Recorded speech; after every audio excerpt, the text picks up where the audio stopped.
VK news, राष्ट्र के नाम।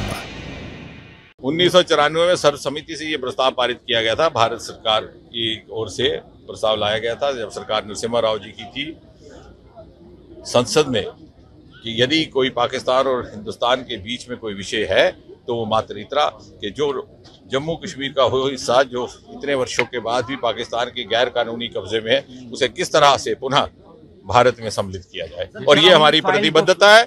भारतीय जनता पार्टी जिस बात का संकल्प करती है उस समय उसका समझ नहीं आती, उसको गहराई से सोचा नहीं जाता। जब हम 370 हटाने की बात करते थे तब भी व्यंग किया जाता था। आज आपने देखा ये होता हुआ दिखा। जब वाजपेयी जी ने भारतीय जनता पार्टी की स्थापना हुई 1980 में तो ये कहा था कि बादल छटेंगे, सूरज खिलेगा, सूरज निकलेगा और कमल खिलेगा। तब भी किसी ने कल्पना नहीं की थी कि भारतीय जनता पार्टी की सरकार बनेगी। लेकिन मोदी जी के होते हर एक वो संकल्प जो अधूरा रह गया उसकी हम सिद्धि करने का साथ चर्चा रही 2-3 दिन दिल्ली में भी।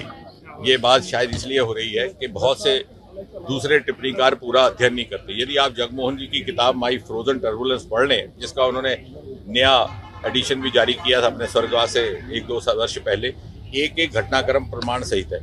ये जो पूर्व मुख्यमंत्री कह रहे हैं, जैसा आप कहा कि साहब ये कोकोनट है कि कौन सी वॉलनट है, वॉलनट है कोकोनट।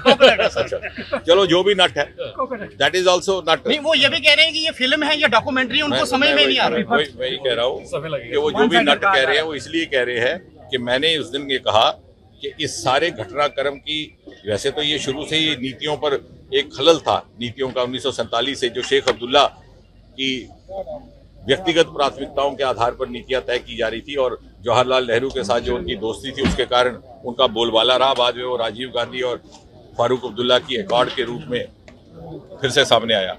लेकिन जो इमीडिएट ट्रिगरिंग फैक्टर था जिसके कारण कश्मीरी पंडितों का विस्थापन हुआ, वो था इन्हीं पूर्व मंत्री के होते हुए जिनका आप नाम ले रहे हैं 1987 में जिस प्रकार से नेशनल कॉन्फ्रेंस ने असेंबली के चुनाव में गड़बड़ की। आप पूरा पिछला इतिहास पढ़िए। मुस्लिम यूनाइटेड फ्रंट मफ नाम का एक स्थानीय दल बना था जिसने अपने उम्मीदवार वहाँ खड़े किए थे। उस समय नेशनल कॉन्फ्रेंस फारूक अब्दुल्ला की सरकार थी। सरकारी मशीनरी का दुरुपयोग करके उन कैंडिडेट्स को हरा दिया गया। केंद्र में सरकार राजीव गांधी थी, उन्होंने आंखें मीच के रखी क्योंकि उनकी आपस में एकॉर्ड थी।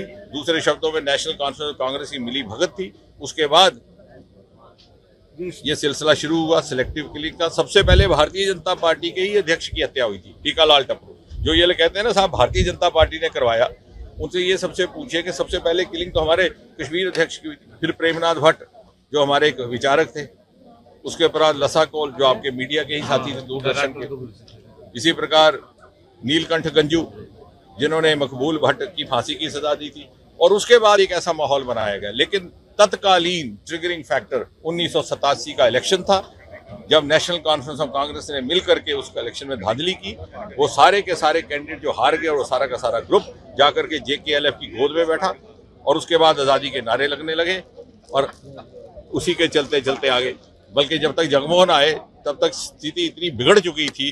फारूक साहब तो भाग गए थे, आप कह रहे हैं पूर्व मुख्यमंत्री तो लंदन चले गए थे तब।